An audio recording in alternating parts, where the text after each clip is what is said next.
हाँ तो मेरे प्यारे बच्चों, कैसे हैं आप लोग?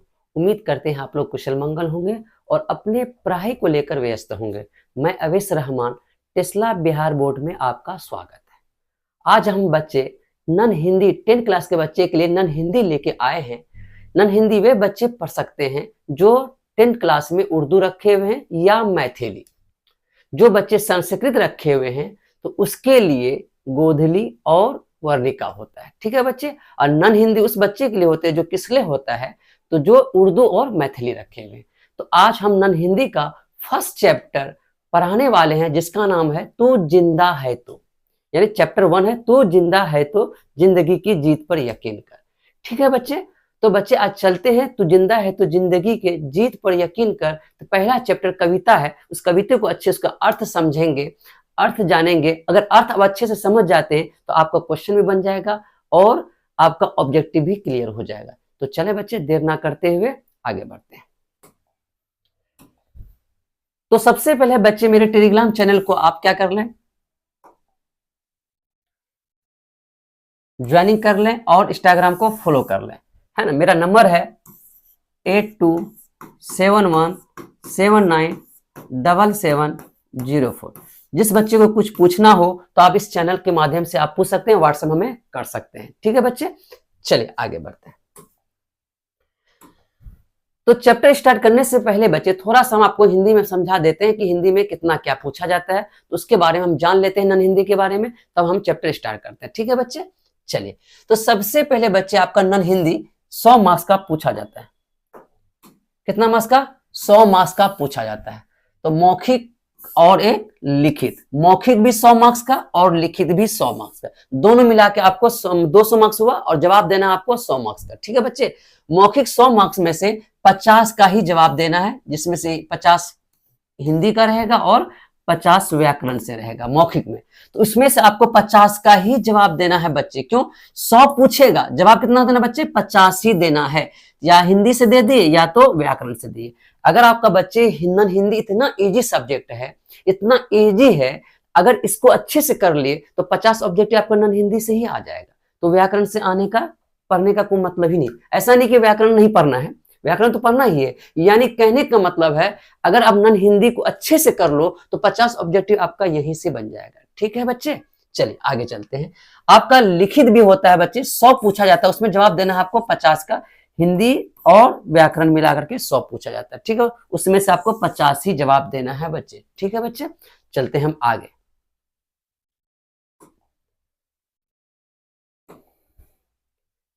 वीडियो स्टार्ट करने से पहले बच्चे तू जिंदा है तो जिंदगी की जीत पर यकीन कर, तो पहले उसका है ना, उस नन हिंदी का विषय सूची के बारे में जान लेते हैं। इसमें कौन कौन चैप्टर है और कितने चैप्टर है, तो उसके बारे में पहले डिस्कस अच्छे से कर लेते हैं बच्चे। तो चलिए सबसे बच्चे पाठ सूची में हम जानेंगे, पाठ सूची में हम जानेंगे क्या जानेंगे हम, कि इसमें कितने चैप्टर है। इसमें टोटल 1 से लेकर आपका 23 चैप्टर है बच्चे। 1 से लेकर कितने चैप्टर है? 23 चैप्टर आते हैं इसमें बच्चे। तो सबसे पहला चैप्टर आपको जो आज हम पढ़ाने वाले हैं, तू जिंदा है तो। तू जिंदा है तो बच्चे ये दिखाने का क्या मकसद है, तो इससे 3-4 ऑब्जेक्टिव हमेशा आता है। बोले हाँ सर इसमें 4 ऑब्जेक्टिव, हाँ 3-4 ऑब्जेक्टिव हर साल पूछा जाता है। कैसे वो आपको समझाते हैं बच्चे, कि पूछा जाएगा जैसे तू जिंदा है तो का क्या है, ये कविता है, निबंध है या कुछ और है, तो बोले तू जिंदा है तो एक कविता है। क्या है? कविता है। इस तरह से ऑब्जेक्टिव आपसे पूछा जाता है। तो जिंदा है तो का रचनाकार कौन है? यहाँ देखिए क्या है रचनाकार, ये है विद्या, और ये है आपका पाठ का नाम, ये है आपका पाठ का नाम। तो आपसे पूछा जाएगा तू जिंदा है तो का रचनाकार कौन है, तो आप आराम से बोल सकते हैं शंकर शैलेंद्र। क्या बोल सकते हैं बच्चे? शंकर शैलेंद्र, है ना। आपको उल्टा कैसे बोले? शंकर शैलेंद्र का कविता का नाम क्या है, तो बोल दिएगा तू जिंदा है तो, है ना। शंकर शैलेंद्र किसका रचना किए, तो बोलिएगा एक कविता की रचना किए। क्या बच्चे? इस तरह से आपका ऑब्जेक्टिव पूछा जाता है सबसे। जैसे आपसे पूछ ले ईदगाह का रचनाकार कौन है, तो आप आराम से बता सकते हैं मुंशी प्रेमचंद। प्रेमचंद किसका रचनाकार है, तो आप बोलिएगा ईदगाह का। क्या है? ईदगाह। तो ईदगाह क्या है बच्चे? एक कहानी है। तो क्या समझ में आया बच्चे? इससे इसी टाइप का आपसे 3-4 ऑब्जेक्टिव हमेशा हर साल पूछा गया है विषय सूची से। 23 चैप्टर, इसलिए बच्चे इसको भी 3-4 बार आप अच्छे से पढ़ लिएगा। सबके पास किस लिए बुक होगा, तो किस लिए बुक में आपका 23 चैप्टर है। आप आराम से इसको 1 बार 2 बार 3 बार आपको देख लिएगा तो आराम से दिमाग में सेट कर जाएगा। क्या कविता है, निबंध है ना, रेखाचित्र है, यात्रा वृत्तांत क्या है ये, और इसका रचनाकार कौन है ना, रचनाकार जो है इसको कौन लिखा है, तो आप आराम से इसको अच्छे से कर लिएगा। समझे, इससे 3-4 ऑब्जेक्टिव फिक्स हो गए। ठीक है बच्चे, तब अब आगे बढ़े, तो आगे बढ़ते हैं बच्चे। पहला ही चैप्टर अगर तू जिंदा है तो, ठीक है बच्चे, चलिए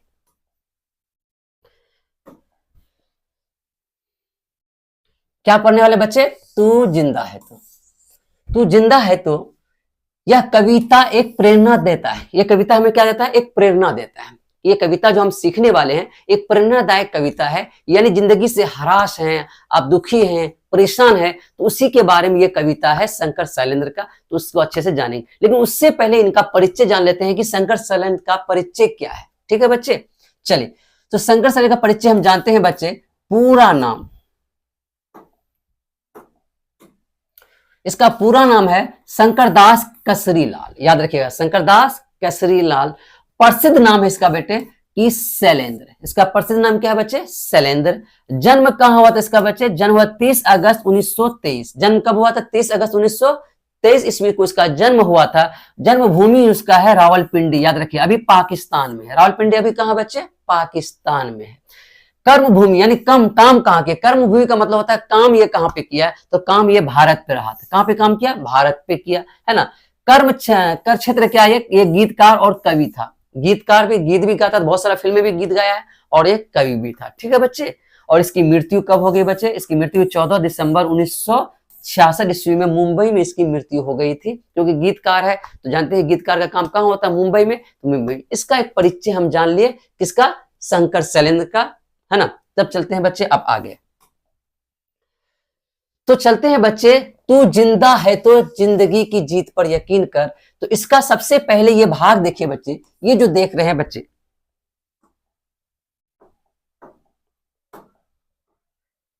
देख रहे हैं बच्चे, ये जो आपका पीले कलर का है, ये जो पीले कलर का है, ये मत सोचिए कि ये क्या है, समझे, ये ही आपका सबसे ज्यादा पूछने वाला ऑब्जेक्टिव है। इससे हमेशा 2-3 ऑब्जेक्टिव हर चैप्टर में ये मिलेगा, तो इससे पूछा जाता है, समझे बच्चे। तो इससे कैसे पूछा तो हम आपको बाद में बताएंगे, पहले इसके बारे में जान लेते हैं ये है क्या, इसको हम अच्छे से समझ लेते हैं। तू जिंदा है तो कविता है, तू जिंदा है तो, है ना, जिंदगी की जीत पर यकीन कर। यह कविता शंकर शैलेंद्र ने लिखा। किसने लिखा है बच्चे, शंकर शैलेंद्र। कविता गहरे राग, है ना, राग एवं उत्साह एवं प्रकट करते, गहरे राग और उत्साह को प्रकट करते। कहने का मतलब है इस कविता के माध्यम से शंकर शैलेंद्र बताता है कि आप बहुत ज्यादा दुखी हो जाते हैं, बहुत ज्यादा आप हरास हो गए हैं, तो हरास हो गए, आप हरास मत हो जाओ, दुखी मत हो, क्योंकि जिंदगी छोटा नहीं है, जिंदगी बहुत बड़ा है। अब आगे उठो और आगे बढ़ो, है ना, आगे बढ़ करके और अपनी मंजिल क्या है, उस मंजिल को क्या करो, कामयाब करो। वही कह रहा है, कविता कहता है गहरे जीवन राग और उत्साह को प्रकट करती है। इस जीवन राग में अतीत को, दुखदाई पलों को भूल कर, यानी जो आपका अतीत में दुखदाई पल हुआ, जो कष्ट हुआ, जो मुसीबत हुआ, उसको भूल जाओ और भूल कर एक नए जीवन की शुरुआत करो, है ना। भूल कर आशा और जीत की नई दुनिया का स्वागत करने की प्रेरणा देता है। यानी जो जिंदगी में आपका दुखदाई पल हुआ, जो आपसे कष्ट हुआ, जो कठिनाई हुआ, उसको भूल जाओ और भूल कर एक नए जीवन की शुरुआत करो और आशा की किरण जगाओ, जिससे कि अब तुम आगे बढ़ो, अपनी जिंदगी की जीत पर यकीन रखो। इसीलिए इस कविता ने, इसके माध्यम से आपको प्रेरणा के लिए बारे में बताया गया। क्या समझ में है बच्चे। तो एग्जाम इससे ऑब्जेक्टिव कैसे पूछा जाएगा बच्चे, तो आपसे पूछे तू जिंदा है तो कविता इसमें क्या कहा है, तो आपसे पूछे गहरे जीवन एवं राग उत्साह के बारे में बताया। यह कविता क्या बताता है, तो बोलिए इसमें कविता में प्रेरणा देता है। क्या देता है कवि, यानी गहरे जीवन से उठ कर क्या देता है, प्रेरणा देता है। इस कविता का रचनाकार कौन है, तब बोलिएगा शंकर शैलेंद्र है। कौन है, शंकर शैलेंद्र, शंकर शैलेंद्र। तू जिंदा है तो जिंदगी की जीत पर यकीन कर, क्या है, तो बोलिएगा कविता है। क्या बच्चे यहां तक समझ में आया आप लोग को, ठीक है, आगे बढ़े। तो आइए अब चलते हैं, एक एक पॉइंट करके आपको बताने वाले। तो बच्चे ये आपका जो चैप्टर है, हम 2 लेक्चर इसमें लाएंगे। एक आपका पूरा अर्थ समझाएंगे और दूसरे में इसका, इससे जितना भी क्वेश्चन आंसर बनेगा जितना भी ऑब्जेक्टिव बनेगा तो सेकंड लेक्चर में क्वेश्चन आंसर और ऑब्जेक्टिव करने वाले, यानी आपका एक चैप्टर 2 लेक्चर में हम करवाएंगे, ज्यादा बड़ा भी नहीं होगा, आपको पढ़ने में भी क्या होगा, आसान होगा। क्या बच्चे, चलिए तो सबसे पहले बच्चे चलते हैं, तू जिंदा है तो जिंदगी की जीत पर यकीन कर, यानी तू जिंदा है तो जिंदगी की जीत पर यकीन कर, अगर कहीं स्वर्ग है तो उतार ला जमीन पर। कहने का मतलब तू अगर जिंदा है तो अपनी जिंदगी के जीत पर यकीन कर, अपनी जिंदगी के जीत पर यकीन कर, अगर कहीं स्वर्ग है, अगर कहीं स्वर्ग है तो उतार ला जमीन पर, अगर स्वर्ग कहीं भी है अपने मेहनत से, अपने जज्बात से, अपने रुतबे से, अपने लगन से उसको अपने कदमों पे लिया। तो कहने का मतलब है तू जिंदा है तो अपनी जिंदगी के जीत पर यकीन करो और मेहनत और लगन से, मेहनत से है ना उसको अपने कदमों पर ले आओ। क्या बच्चे समझ में आया? आगे बोलता है बच्चे, ये गम के और 4 दिन, सितम के और 4 दिन, ये दिन भी जाएंगे गुजर, गुजर गए 1000 दिन, कभी तो आएगी इस चमन में बहार, बहार की नजर, अगर कहीं स्वर्ग है तो उसे उतार ला जमीन पर। कहने का ये गम के और 4 दिन, सितम के और 4 दिन तो बीत गए, जब गम के और 4 दिन, सितम के और 4 दिन आराम से बीत जाएंगे, क्योंकि आपके गम 1000 दिन तो बीत चुके हैं, तो 4 दिन बीतने में क्या दिक्कत है। कभी तो आएगी इस चमन में बहार, वही कह रहा है कभी तो होगी इस चमन में बहार, हमेशा तो नहीं है कि हमेशा ही मुसीबत रहेगा, कभी तो मेरे लिए तो अच्छा पल तो आएगा ना, है ना, कभी तो आएगी इस चमन में बहार, है ना, नजर में अगर कहीं स्वर्ग है उसको अपने मेहनत से, अपने कर्म से अपने कदमों पे ला के रख दो। क्या बच्चे यहां तक समझ में आया? चलिए आगे चलते हैं बच्चे। सुबह और शाम रंगो गगन, गगन का मतलब होता है बेटा आकाश, आसमान। सुबह और शाम आप जानते करते हैं, सुबह का मौसम और शाम का मौसम सबसे अच्छा माना जाता है, माना जाता है। अब सुबह उठते हैं तो कितना अच्छा मौसम लगता है, चिड़िया की चहचहाहट, है ना, मौसम का खूबसूरती, है ना, ठंड थोड़ा सा शरीर में, और शाम का मौसम कितना खूबसूरत होता है दिन के मुकाबले। वही कर रहा है, सुबह और शाम के रंगों कहन हुए गगन, गगन का मतलब आकाश का रंग जो होता है ना, चूम कर, यानी चिड़िया की चहचहाहट कर चूम कर, तू सुन जमीन गा रही है कब से झूम झूम कर। कहने का मतलब है सुबह और शाम का जो मौसम होता है वो बहुत ही अच्छे मौसम होता है, उस मौसम में उठो और अपने चिड़िया की चहचहाहट से उसको चूम लो, क्योंकि आपका जमीन भी गा रही है झूम झूम कर, जमीन भी आपको गा रही है झूम झूम कर। क्यों गा रही है? आगे कह रहा है, तू आ मेरा श्रृंगार कर, तो आ मुझे हसीन कर, यानी नहीं ये आपको श्रृंगार करना, फेस पाउडर, लिपस्टिक ये सब लगाना।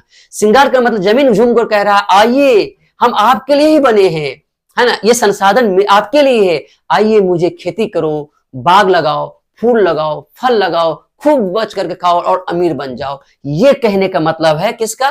यहाँ पे कविता कह रहा है कि तू आ मेरा श्रृंगार कर, आ मुझे हसीन कर। कहने का मतलब आओ मुझे खेती करो, हल जोतो, मतलब फूल लगाओ, बाग लगाओ, सब्जी उगाओ, यानी आप हमें हरा भरा कर दो, यही कहना है ना। अगर कहीं स्वर्ग है तो, स्वर्ग है तो उसे उतार ला जमीन पर, अगर कहीं स्वर्ग है तो उसे क्या करे बच्चे? उतार ला जमीन पर। क्या बच्चे यहां तक समझ में आया आपको? चलिए आगे चलते हैं बच्चे।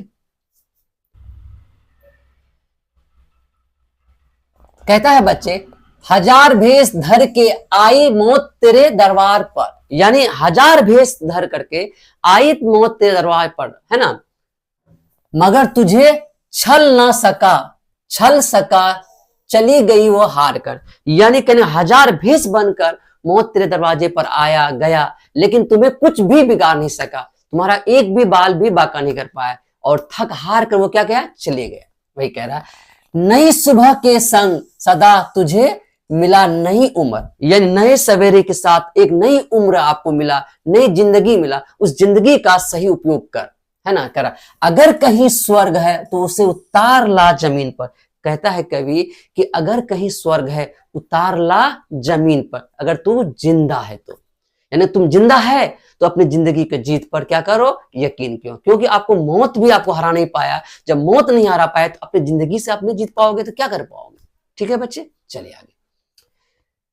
हमारे कारवां को मंजिलों का इंतजार है, ये आंधियां ये बिजलियां पीठ पर सवार है। कहने का मतलब हमारे कारवां को मंजिलों का इंतजार है, ये आंधियां ये बिजलियां हमारे पीठ पर क्या है? सवार पे, है ना, हमको है ही, हमारे कारवां को मंजिलों का इंतजार है, क्योंकि हम आगे चलते हैं, मंजिल के लिए चलते हैं ना। तो हमारे सामने बहुत सारी मुसीबत है, दुख है। ये जो आपका कह रहा है आंधियां बिजलियां, ये आंधी बिजली गिरने की बात नहीं कह रहा कि आपके सर में जो भी मुसीबत है, ये दुखदाई है, उसको हाँ ना, उसको ले करके आगे बढ़, उसको लेकर क्या करो, आगे बढ़ो, है ना। पीठ पर सवार होकर के आगे बढ़ते रहो। तू आ कदम मिला, कदम आगे बढ़ के तू मेरा कदम से कदम मिला के चल तो सही। चल, चलेंगे एक साथ हम, यानी तुम आ मेरे साथ कदम मिला के चल, और चलेंगे आज एक दिन साथ में हम, जिससे कि हमारे जो भी कष्ट है, मुसीबत है, उसको दूर कर करके हम क्या करेंगे, एक दिन कामयाब हो जाएंगे। अगर कहीं स्वर्ग है तो उसे उतार ला जमीन पर, अगर कहीं स्वर्ग है तो बच्चे उसे उतार ला जमीन पर। ठीक है मेरे प्यारे बच्चे, चलिए। कहता है जमीन के पेट में पली अगन, अगन का मतलब होता है बच्चे आग, पले हैं हाँ जल जले, जल जले, यानी कहने का जमीन के पेट में आग और जल जले दोनों पलते हैं। क्या करते हैं, दोनों पलते हैं। टिक न टिक सकेंगे भूख राग का स्वराज, यानी कहने का मतलब जमीन के पेट में आग और जल जले दोनों पलते हैं, लेकिन कभी भी धरती कभी घबराता है क्या, कभी भी धरती घबराता नहीं। क्यों, क्योंकि मेरे गर्भ में पलेगा, तो मेरे गर्भ का चीज हम क्यों जल। इसी तरह भोग भी ज्यादा दिन तक टिक नहीं सकेंगे, क्योंकि है ना, मुसीबत के सर कुचल कर चलेंगे एक साथ हम, यानी भोग भी जो है आपका ज्यादा दिन तक टिकने वाला नहीं है, क्योंकि हम मुसीबत को सर कुचल कर हम क्या करेंगे, आगे बढ़ते रहेंगे और अपने अच्छे जीवन को, अपने बेहतर उमंग को आगे से लेते आएंगे। वही कह रहा है मुसीबत के सर कुचल कर चलेंगे एक साथ हम, अगर कहीं भी स्वर्ग है तो उसे उतार लाएंगे अपने जमीन पर। कहता है कि जो भी मेरे पास मुसीबत है उसका सर कुचल कर हम आगे बढ़ेंगे, और हम रुकेंगे नहीं, लेकिन एक दिन उसको कामयाबी को लाएंगे, और कहीं भी स्वर्ग है, अपनी जिंदगी खुशहाली है, और उस खुशहाली को अपने घर पर ले आएंगे। क्या बच्चे समझ में आया यहां तक? आगे, बुरी है आग पेट की, बुरे है के है ना, बुरे है दिल के दाग। ये कहता है आग, पेट का भी दाग और दिल का भी दाग, पेट का भी है ना, आग और दिल का भी दाग, दोनों क्या होते हैं, बुरे होते हैं, दोनों हमारे लिए अच्छे नहीं थे, दोनों को हटाना जरूरी है। ना दब सकेंगे एक दिन बनेंगे इनकलाब, ये अगर ये कम नहीं हुए, अगर ये मुसीबत नहीं हटे, तो उसके लिए एक इनकलाब लाएंगे। क्या लाएंगे, एक इनकलाब लाएंगे, इनकलाब कर करके क्या करें, इस मुसीबत को हम क्या करेंगे, हटा लेंगे। ठीक है, अगर कहीं स्वर्ग है तो उसे उतार ला जमीन पर, अगर कहीं भी स्वर्ग है तो उसे क्या करेंगे बच्चे, उतार लाएंगे जमीन पर। अगर तू जिंदा है तो जिंदगी की जीत पर यकीन कर। तो क्या बच्चे आपको समझ में आया, आपको बच्चे यहां तक, है ना। तो अब बच्चे हम यहां जानते हैं इसका शब्दार्थ, लेकिन ये बच्चे इसको बताने, शब्दार्थ बताने से पहले आपको बता दे, इसका हम आपको, ये आपको कोई नहीं बता, हम आपका इसका भावार्थ भी कर दे। देखिए यहाँ पे भावार्थ है और व्याख्या भी कर दी, इसको व्याख्या भी बोलते हैं या भावार्थ बोलते हैं। अगर हर एक पॉइंट का 7 आपका कविता है, सातों कविता हम आपको समझाए, सातों कविता का हम भावार्थ यहाँ पे लिख दिए हैं। देखिए, हे मनुष्य यदि तुम जिंदा है तो जिंदगी के अपने जीत पर यकीन कर, विश्वास रख, अगर कहीं स्वर्ग है, सुकून है, तो उससे अपने कर्मों और मेहनत से जमीन पर उतार ला। पहला का कविता का पहला का भावार्थ लिख दिए। सेकंड, गगन है ना, गम और सितम के जो 4 दिन है वो भी गुजर जाएंगे एक दिन, क्योंकि दुख के 1000 दिन बीत चुके हैं, कभी तो आएगी इस चमन में बहार, अगर कहीं स्वर्ग तो उतार ला। यानी आपका पूरा का पूरा कविता का भावार्थ भी हम दे दिए, ये आपको कोई भी नहीं देता है, लेकिन हम आपको भावार्थ भी दे दिए। अगर आपको पढ़ने में, अगर कहीं समझने में अगर भावार्थ दिक्कत हो तो आपका भावार्थ हम आपका लाइन बाय लाइन आपको हम कर दिए, 1 2 है ना, देख लिया, 3 4 5 6 और आपका 7 आपका कविता था, सातों का हम भावार्थ आपका प्रकट कर दिए हैं। तो अब अच्छे इसको बच्चे इसको भी उतार लीजिएगा, यानी आपका कविता का पॉइंट लाइन बाय लाइन का आपका भावार्थ भी हम पेश कर दिए। क्या बच्चे समझ में, है ना। कवि कहता है भूख और अपराध दोनों बुरे होते हैं, यदि हम दोनों को खत्म नहीं किए हुए तो एक दिन क्या करेंगे, इनकलाब ले आएंगे। सबका अच्छे से भावार्थ भी दे दिए हैं बच्चे, व्याख्या भी कर दिए। एग्जाम में अगर पूछ लेगा तो किसी भी कविता का भावार्थ बताए तो आपको यहाँ पे भी लिख दिए और समझा भी दिए। क्या मेरे प्यारे बच्चे समझ में आया आप लोग को? चलिए, तो बच्चे इसके पहले हम आपको कुछ जान देते हैं, इसके बारे में जानते हैं शब्दार्थ। इससे भी 1 2 ऑब्जेक्टिव कभी कभी पूछा जाता है बच्चे, इसके बारे में हम जान लेते हैं। यकीन, यकीन का मतलब होता है बच्चे भरोसा करना। यकीन का मतलब क्या होता है बच्चे, भरोसा करना। सितम, सितम का मतलब होता है बच्चे जुल्म करना। क्या करना, जुल्म, यानी सितम कर रहा पे, यानी जुल्म कर रहा है। गुजर, गुजर का मतलब होता है बच्चे बीतना, यानी जो समय बीत गया उसको बोलते हैं गुजर। चमन का मतलब होता है बच्चे बाग, फुलवाड़ी, बहार, उसको बोलते हैं चमन। आपका बहार का मतलब होता है शोभा, सुंदरता। बच्चे आपका जुल्म का मतलब आप जानवे करते हैं अत्याचार जो करता है उसको बोलते हैं जुल्म। और श्रृंगार का मतलब आप तो जानवे करते हैं श्रृंगार करना, है ना। कारवां का मतलब होता है काफिला, जो आपका काफिला चलता है, मंजिल लेके आगे बढ़ते हैं। मतलब जमी पर मतलब होता है आपका जमीन बच्चे। और अगन का मतलब होता है बच्चे आग। अगन का मतलब क्या होता है बच्चे? आग। और जलजले का मतलब होता है बच्चे भूकंप। और स्वराज का मतलब क्या होता है बच्चे? अपना राज। एग्जाम में पूछा गया है बच्चे, बताए चमन का मतलब क्या होता है। तभी जो चमन का मतलब क्या होता है आप आराम से बताए। चमन का मतलब होता है बाग और फुलवाड़ी। एक बार पूछा वजह जुल्म का मतलब क्या होता है? जुल्म का मतलब होता है बच्चे अत्याचार। इस तरह से आपका ऑब्जेक्टिव में पूछा जाता है बच्चे। क्या बच्चे यहां तक समझ में आया आपको? क्या यहां तक समझ में आया? उसके बाद है बच्चे आपका भावार्थ, यानी जो हम आपको कविता अभी बताए उसका भावार्थ है। आप भावार्थ को भी अच्छे से उतार लीजिएगा, ठीक है। तो भावार्थ का भी आपको फोटो लेना है तो ले लिए बच्चे, दिखा देते हैं आपको भावार्थ। एक हुआ, इसका भी आप स्क्रीनशॉट ले लिए बच्चे, इसका भी ले लिए, इसका भी ले लिए, ठीक है बच्चे। तो एग्जाम में आपको भावार्थ पूछा जाएगा, तो ये जो आपका जिस भावार्थ का है आराम से आंसर दे सकते हैं। क्या बच्चे आपको समझ में आया यहाँ तक? तो इसका अगला जो लेक्चर होगा बच्चे, ये जो हम आपको पढ़ाए, इसका जितना भी क्वेश्चन आंसर होगा और ऑब्जेक्टिव होगा तो वो लेके आएंगे आपका, है ना। इसको आप अच्छे से पढ़िए। और अगर चैनल वीडियो अच्छा लगा हो तो अपने दोस्तों को भी बोलिए और चैनल को सब्सक्राइब कर दिए। थैंक यू, धन्यवाद।